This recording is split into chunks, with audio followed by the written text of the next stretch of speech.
रत्नागिरीमध्ये जगबुडी नदी सध्या धोक्या पातळीवर आहे आणि नदीवरील जुन्या ब्रिटिशकालीन पुलाचा वापर मात्र सुरू आहे।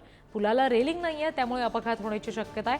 मुंबई गोवा राष्ट्रीय महामार्गावर जुन्या ब्रिटिश काळामध्ये बांधलेल्या पुलाच्या बाजूला नवीन 2 पूल बांधण्यात आलेत, मात्र जुना पूल तोडण्यात आलेला नाही आणि त्याचा गैरफायदा घेत काही लोक भंगार व्यवसाय आणि कचरा टाकण्यासाठी जीव धोक्यात घालून याच पुलावरून ये-जा करतात।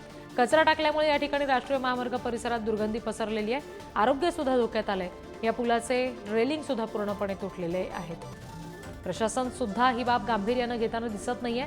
पावसाळा सुरू आहे, जगबुडी नदीनं रौद्र रूप धारण केलेलं आहे आणि त्यामुळे या ठिकाणी अपघात घडून एखाद्याचा जीव गेला तर त्याला जबाबदार कोण हा प्रश्न उपस्थित होतोय। आपण उभे आहोत मुंबई गोवा राष्ट्रीय महामार्गावर भरणे नाका थेट जगबुडी नदीवरील पुलावर। माझ्या पाठीमागे तुम्ही जो पाहताय तो मुंबई गोवा राष्ट्रीय महामार्ग आहे आणि या ठिकाणी जो पूल नव्याने बांधलेले आहेत 2 पूल, तर दुसऱ्या बाजूला जगबुडी नदीवर जो जुना ब्रिटिशकालीन पूल होता तो अद्यापही तशाच प्रकारे कायम ठेवण्यात आलेला आहे। या पुलाला कोणत्याही प्रकारे कठडे नाही आहे आणि अशा परिस्थितीमध्ये या पुलाचा धोकादायक पद्धतीने वापर हा काही दुचाकी चालक असतील किंवा पादचारी आहेत ते करताना आपल्याला पाहायला मिळत आहेत। ही परिस्थिती जर योग्य वेळी प्रशासनाने थांबवली नाही तर जगबुडी नदीने आता रौद्र रूप धारण केलेले आहे।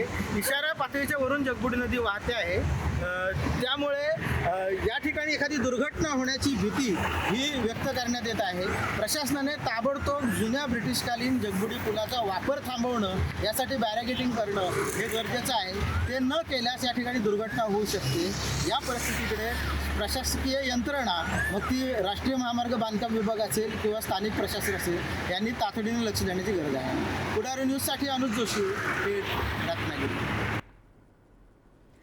तर रत्नागिरीच्या लांजा तालुक्यात रात्रीपासूनच धुवाधार पाऊस पडतोय। मुंबई गोवा मार्गावरील लांजा डेपोजवळ पाणी साचलेलं आहे। लांजा एसटी स्टँड परिसरातील रस्त्यावर पाणी झालंय। रत्नागिरी जिल्ह्याला पावसाचा रेड अलर्ट दिला गेलाय। समुद्राला सुद्धा तिथे मोठं उधाण आलेलं आहे। साधारणपणे 4 मीटर उंचीच्या लाटा तिथं उसळतील, त्यामुळे सतर्क राहण्याचा इशारा सगळ्या नागरिकांना दिला गेलाय।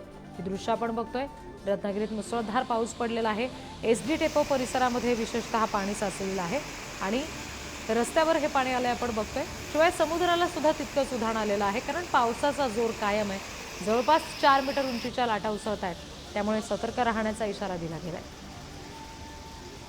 रत्नागिरी जिल्ह्याला रेड अलर्टचा इशारा दिलेला आहे आणि जून महिन्यातील पहिलाच उधाण हे समुद्राला आलेलं आहे। लाटांचं तांडव हे रत्नागिरीतील मिऱ्या समुद्र किनाऱ्यावर आपल्याला दिसून येत आहे। आपण जर पाहिलं तर सलग 3 दिवस हा कोकण किनारपट्टी परिसरामध्ये मुसळधार पाऊस थैमान घालत आहे।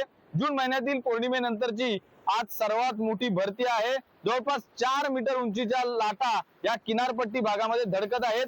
किनारपट्टी भागातल्या लोकांना या लाटांमुळे सतर्कतेचा इशारा देखील प्रशासनाने दिलेला आहे। आपण सध्या मिरा समुद्र किनारी आहोत आणि लाटांचा अक्षरशः तांडव या ठिकाणी आपण पाहत आहोत आणि धूप प्रतिबंधक जो बंधारा आहे तो लाटा मानवी वस्तूच्या देखील जवळ या ठिकाणी जाण्याची देखील शक्यता या ठिकाणी दाट आहे। आपण जर पाहिलं दृश्यातून तर मोठमोठ्या लाटा या समुद्रामध्ये थैमान घालत आहेत आणि या लाटांमुळे आता रेड अलर्ट आहे आणि यामुळे आता सागरी किनारपट्टी लगतच्या नागरिकांना सतर्क राहण्याचा इशारा हा हवामान खात्याने दिलेला आहे। एकंदरीत पाहिलं तर रत्नागिरीमध्ये समुद्राला मोठ्या पद्धतीने उंचच्या उंच लाटा या ठिकाणी धडकत असताना दिसून येत आहेत।